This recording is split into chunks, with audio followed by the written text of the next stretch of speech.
Voilà. Merci Mathieu, je crois qu'on est bien en phase sur cette opportunité qu'on a à fonctionner en archipel, à se relier entre nous, en réseau. Et avec Michel, on est vraiment très impatient de laisser la parole aux acteurs terrain, parce que la mission locale et Yannick, sous l'étendard de Yannick, son directeur, nous ont préparé un atelier. Donc Mathieu et Valentin, je vous propose de changer de caméra.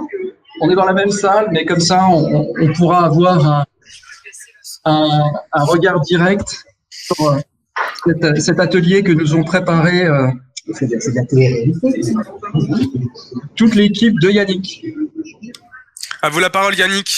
Bonjour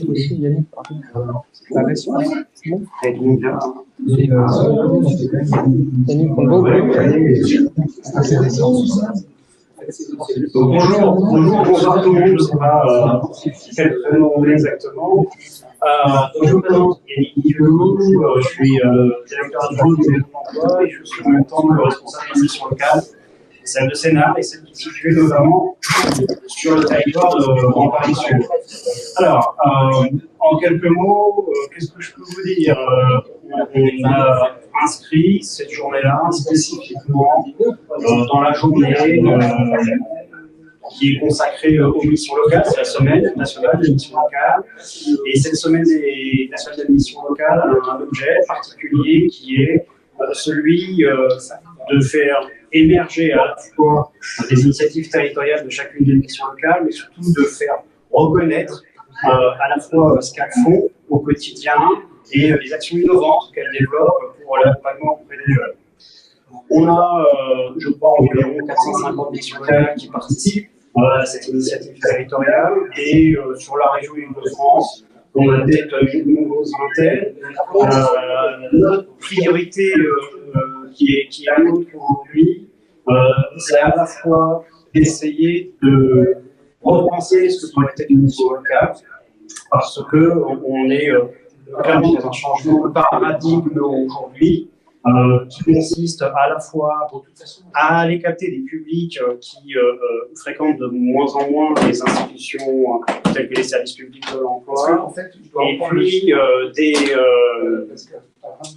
excusez-moi parce que j'ai aussi des échos de l'autre côté, et aussi des publics qui ne fréquentent pas on va dire de manière originelle, les missions locales, parce que peut-être qu'elles ont une offre de service qui est un peu vieillissante, une offre de service qui est peut-être un peu en décalage.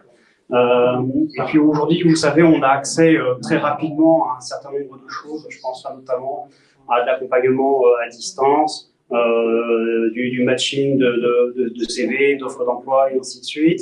Et voilà, il y a un véritable enjeu pour les missions locales, c'est d'essayer à la fois d'aller recapter ces publics-là et puis donc de retravailler leur offre de service.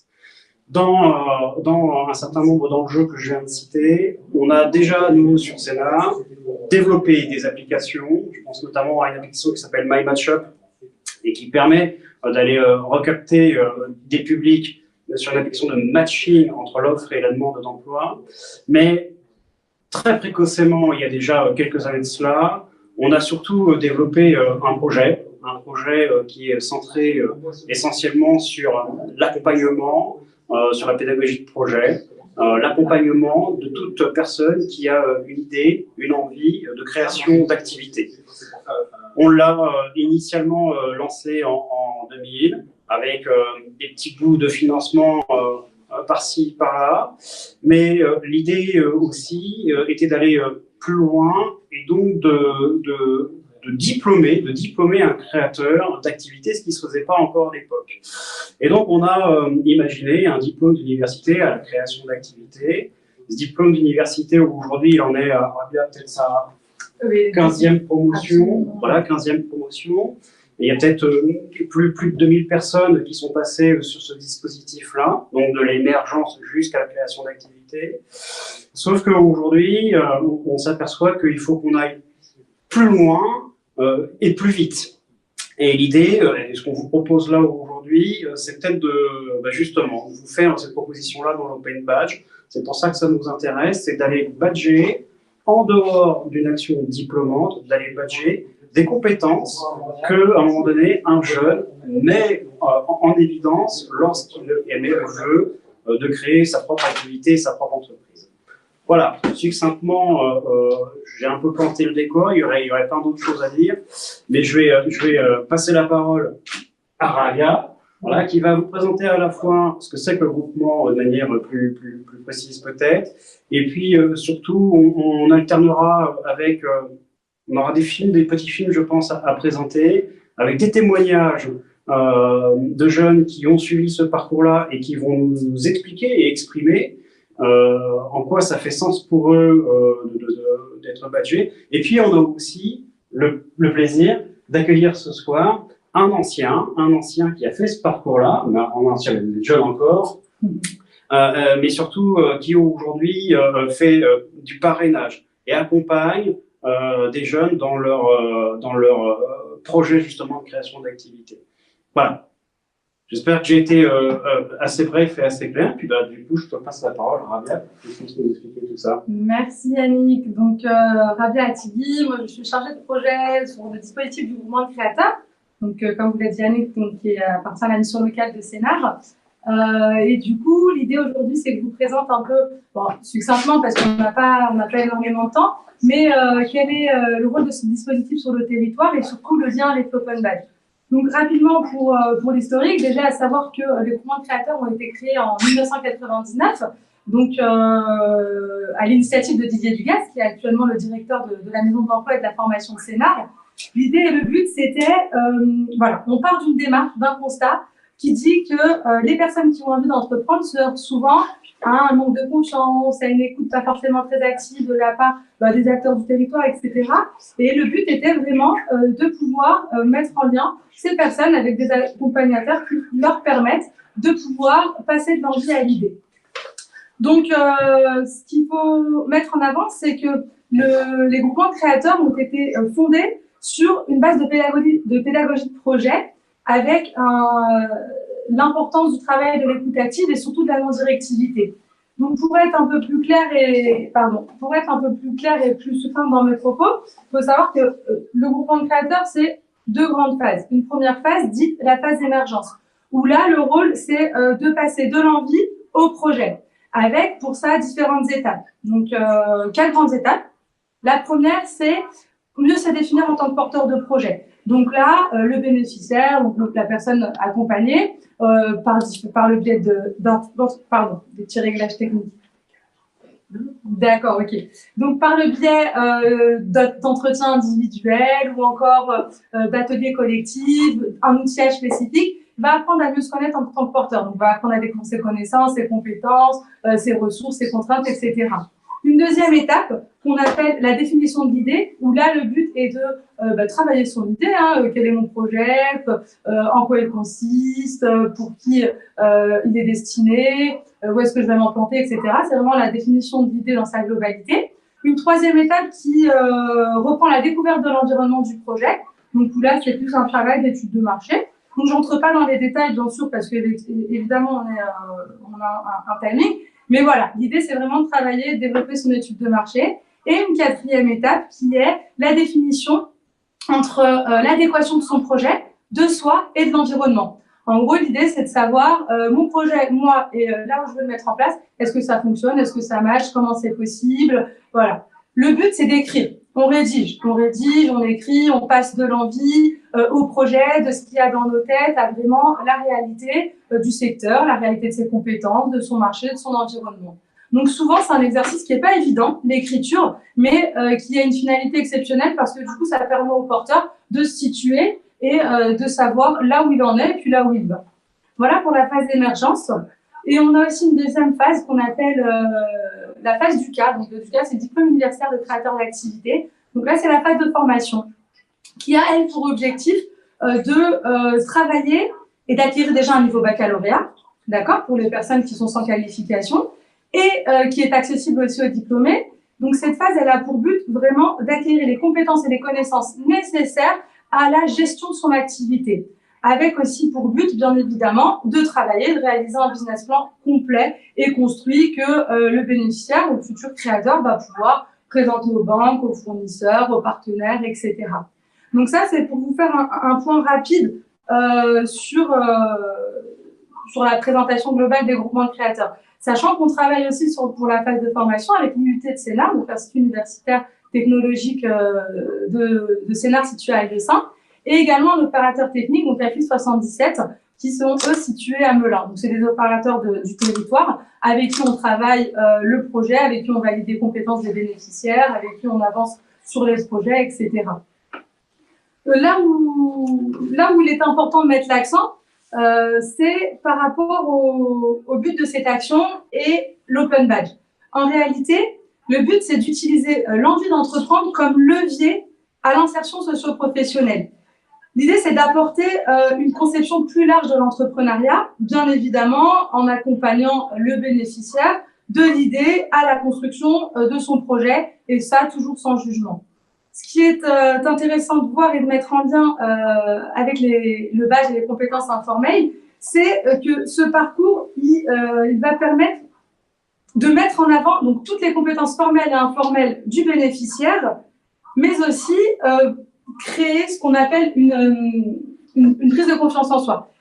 Par rapport, enfin, je m'explique, j'entends par là que l'idée là de ce soir, c'est, voilà, on est sur la nuit de l'open badge, on travaille et on identifie des compétences qui vont par la suite être susceptibles de pouvoir générer des badges. On a travaillé avec l'équipe sur différentes idées, sur différents thèmes. Je vais vous les citer. Donc, clairement, on prend par exemple, on va faire en sorte de valoriser et de mettre en avant l'engagement dans le parcours, l'esprit de groupe ou encore la dynamique du porteur de projet. Ce badge-là, on a décidé de l'intituler « Je suis un porteur de projet ». Vous verrez par la suite, à travers une vidéo qu'on vous a concoctée avec des élèves, l'importance de ces badges et la manière dont eux les comprennent et surtout l'apport qu'ils en retirent. On a travaillé également sur un deuxième badge qu'on a appelé « Mes ressources ». Ce badge-là a pour objectif de mettre en avant les connaissances et les compétences du porteur, ses aptitudes, son expérience et aussi son réseau existant. Ce qui est très important, David nous le confirmera par la suite, lorsqu'on est dans une démarche entrepreneuriale. Pour ça, on a aussi décidé du coup de travailler un troisième badge qu'on a appelé « Mon projet de création ». Donc ce badge-là, ils vous en parleront, on en parlera un peu plus tard, parce que du coup, ils vont le développer dans la vidéo. Du coup, on a également pensé à réaliser, donc beaucoup connaissent, mais on le découvrira par la suite, ce qu'on appelle un méta-badge, donc ce qui regroupe les 3 badges précédents. L'objectif, c'est vraiment de faire un lien avec les 3 badges que je vous ai cités au-dessus, donc de réunir toutes les compétences et les attitudes qui vont avoir été validées dans les badges précédents, avec pour idée mon parcours en tant qu'entrepreneur. Donc ça, c'est l'intitulé qu'on lui donne à ce 4e badge. Du coup, ça nous mène vers le 5e badge. 5e badge, j'aime bien. Le 5e badge, c'est la success story. Donc là, David, on va échanger après là-dessus. Donc là, en gros, c'est la valorisation de l'entièreté du parcours. Ça va vraiment marquer l'implication du porteur, sa productivité, le travail qui a été mis durant toute la durée de la formation. Ça va vraiment valider tout ce qui va avoir été fait de la naissance de l'envie de projet à la concrétisation de son projet, donc à la finalité, à la réalisation du business plan, etc. C'est vraiment un badge qui va non seulement les valoriser, mais qui va permettre de mettre en avant toutes les compétences qu'ils vont avoir qui vont avoir eu l'occasion d'acquérir pendant la formation. Donc, ce badge-là, voilà, c'est un badge qui nécessitera beaucoup de travail pour sa validation. Bien évidemment, après, c'est des critères qu'on a mis en place, qu'on pourra développer dans de prochains échanges. Du coup, là, Valentin, je crois que c'est le moment, excuse-moi, de faire appel à toi pour le direct, parce que idéalement, avant de présenter mon camarade qui se trouve à côté de moi, David Betouban, donc qui lui représente un peu le 6e badge, un badge qui nous tient à cœur, je vais te demander, s'il te plaît, de diffuser la vidéo avec donc la présentation rapide des différents élèves du groupement. monde. Je retrouve avant la nuit de l'Open Badge des camarades, des élèves du DUCA avec qui je souhaitais faire un petit point et pour que vous puissiez avoir un visuel et un retour en direct, enfin pas en direct, mais en tout cas un retour de leur part. Donc l'idée, c'est d'échanger sur l'Open Badge, qu'est-ce que ça peut apporter, comment ils comprennent la dynamique, est-ce que la dynamique les intéresse et autres. Donc je vais leur laisser la parole pour pouvoir se présenter leur projet et puis éventuellement vous parler des compétences informelles dont ils disposent qu'ils aimeraient mettre en avant. Donc qui commence par prendre la parole, messieurs? Alors moi je m'appelle Terry, donc je suis venu dans le groupement créateur dans le but de réaliser mon projet qui est une conserverie artisanale. Pourquoi l'Open Badge ça m'intéresse? Parce que au long de mes études j'ai développé des compétences dans le milieu associatif, que ce soit en tant que meneur de groupe ou prestation d'événements. Et donc j'aimerais mettre ça en avant parce qu'aujourd'hui il n'y a pas de diplôme qui puisse reconnaître ça et c'est là-dessus que je suis très intéressé par être badgé justement. D'accord. Denis, est-ce que tu voulais... Voilà, moi, c'est Denis, maraîcher bio, et du coup, on fait de la permaculture, et comme vous le savez, dans la permaculture, il n'y a pas de diplôme encore, et donc j'aimerais être badgé là-dessus. Et aussi sur mes compétences que j'ai acquises lors de mes 22 années de voyage à travers le monde, j'ai pu apprendre l'espagnol, l'italien et l'anglais. Et donc voilà, je n'ai pas de diplôme, mais ça pourrait me faire avancer d'avoir le badge. D'accord, un badge qui valoriserait justement ses compétences au niveau des langues, au niveau, et au niveau de la permaculture. et au niveau de la permaculture Voilà. aussi, parce que pour le moment, il n'y a rien qui existe forcément ou qui certifie cette compétence. D'accord, ok. Bon, moi, je m'appelle Gracia, je suis venu faire le DUCA pour mon association pour les personnes handicapées.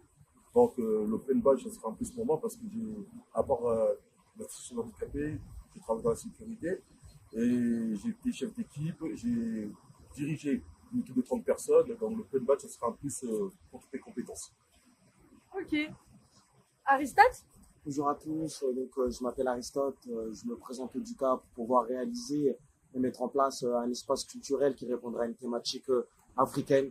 Voilà, il fallait optimiser et avoir le maximum de connaissances pour pouvoir réaliser au mieux mon projet. C'est pour cela que je me suis présenté au DUCA. Et à travers cet événement de l'Open Badge, je voudrais aussi valoriser mes ressources parce que c'est un projet que je porte depuis longtemps en moi et il m'a fallu de la détermination, de la persévérance et de la patience réellement et utiliser tous les moyens nécessaires vraiment pour pouvoir mener à bien cet objectif. Donc vraiment à travers de l'Open Badge, je voudrais affirmer mes ressources mentales et physiques et intellectuelles. Parfait, ok. Et du coup, nous, par rapport au groupement de créateurs, par rapport à la formation qu'on propose, donc avec toujours pour idée que l'entrepreneuriat soit un levier par rapport à votre insertion professionnelle, on a listé différents badges. Je vais vous en citer quelques-uns, vous me dites si ça vous parle, si ça peut être intéressant pour vous, si ça peut vous apporter quelque chose. Donc j'en ai parlé tout à l'heure sur le direct. Et là, du coup, l'idée, c'est de savoir, par exemple, si je vous dis en premier badge, je suis un porteur de projet, avec comme définition dans ce badge, l'engagement dans le parcours, l'esprit de groupe, la dynamique du porteur de projet, bon, etc., etc. Est-ce que c'est quelque chose qui peut vous intéresser? Totalement, parce que déjà, pour réaliser nos projets, on va avoir besoin de financement. Et notamment, on va aller demander des subventions auprès de collectivités territoriales et on va devoir se présenter comme des porteurs de projets. Alors, être badgé comme porteur de projet, ça va être un plus quand on va se présenter eux, ça va être une certaine légitimité et ça va être sérieusement un plus pour obtenir justement ces financements et les appuis au niveau des collectivités publiques. Ok, parfait. Et du coup, on a aussi donc une autre idée de badge, c'est on l'a défini pour le moment, mes ressources. Là, l'idée, c'était de mettre en avant les connaissances personnelles et professionnelles du porteur. D'accord? Pourquoi pas aussi avec tout ce qui est mêlé l'esprit d'entraide, les aptitudes, donc et les expériences que vous avez que vous pouvez mettre en avant, ou encore le réseau existant que vous avez. Est-ce que c'est quelque chose que pareil, qui vous parle ou que vous considérez comme important à badger?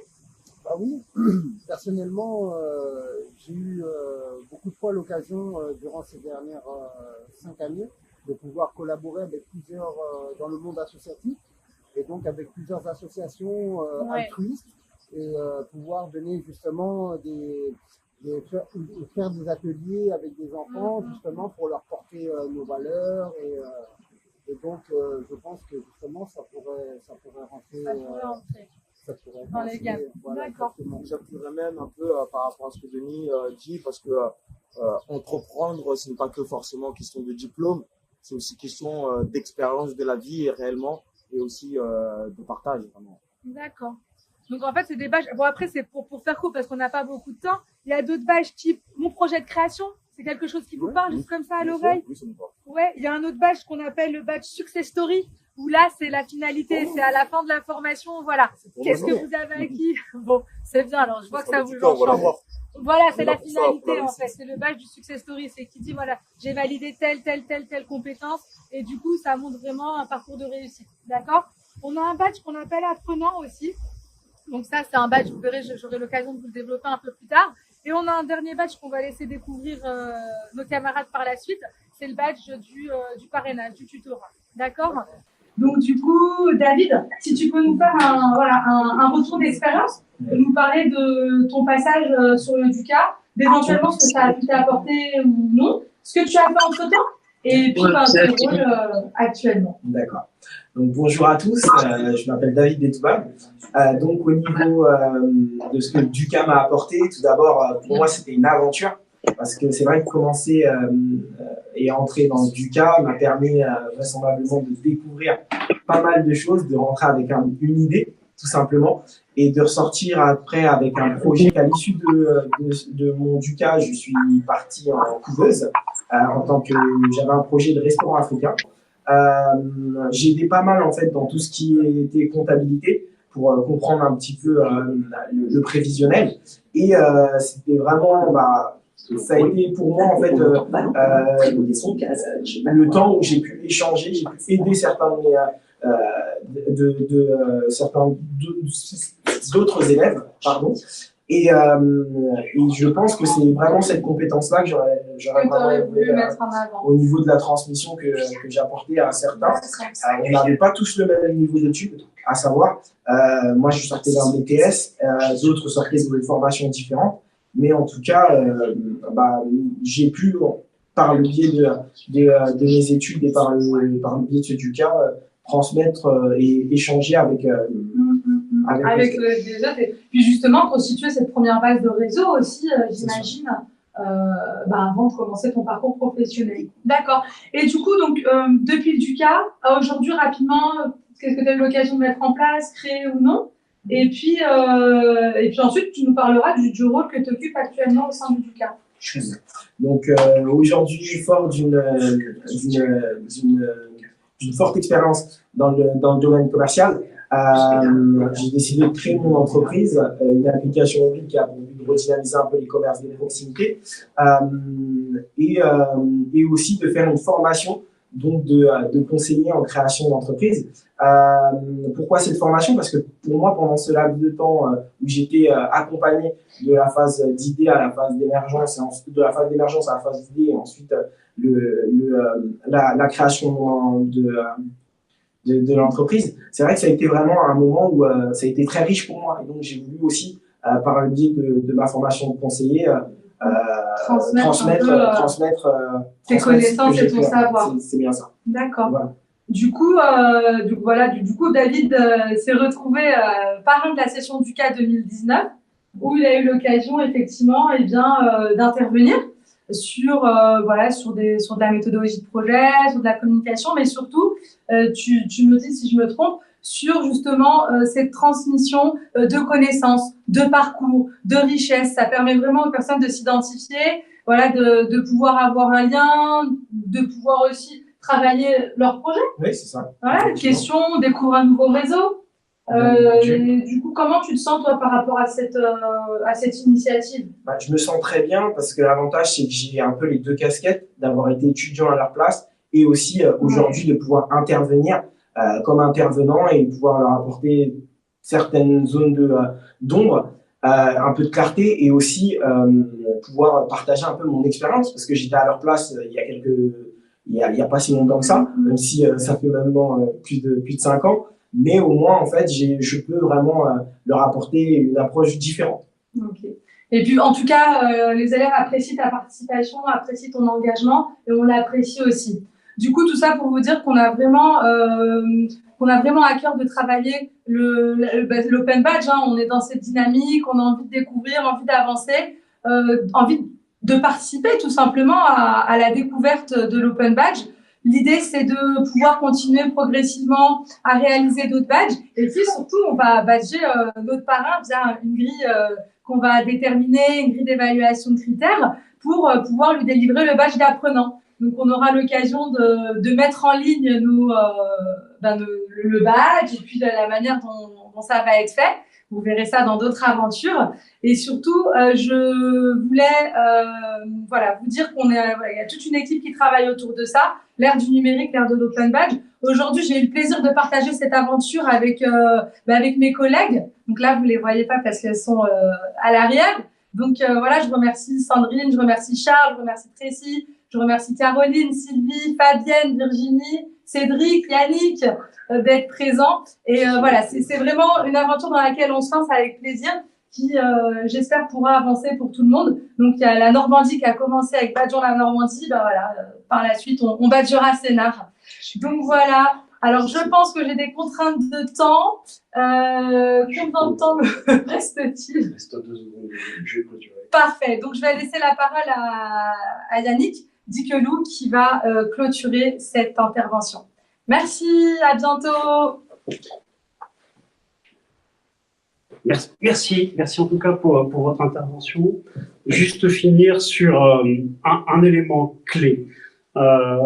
Autrefois, on parle déjà d'autrefois, les compétences en dur, ce qu'on appelle les hard skills, c'était une durée de vie de 30 ans à peu près. Aujourd'hui, selon certaines études, les compétences métiers ont une durée de vie de 4 à 5 ans. Ça veut dire qu'il faut sans arrêt régénérer, se remettre en compétences, se remettre en cycle de formation pour accéder à l'emploi. Voilà, ça c'est un élément de contexte qui est omniprésent et qui va être de plus en plus prégnant. Et vous savez que l'outil formatif, il n'est pas forcément aujourd'hui adapté pour répondre à ces besoins-là sur les territoires. Et donc l'Open Badge est certainement une des solutions, ou en tout cas un des leviers qui va nous permettre de répondre à la problématique de l'insertion sociale et professionnelle des jeunes, parce que ça va permettre à un territoire, à un instant donné, avec l'ensemble de ces acteurs qui sont des composantes de ce territoire apprenant, à la fois de valoriser et surtout de connaître et de reconnaître les apprentissages des uns et des autres, et de créer et d'ingénier aussi des parcours d'apprentissage à l'échelle des territoires. Voilà, ça c'est un véritable défi, un véritable enjeu. Je voulais finir en tout cas sur ces propos-là.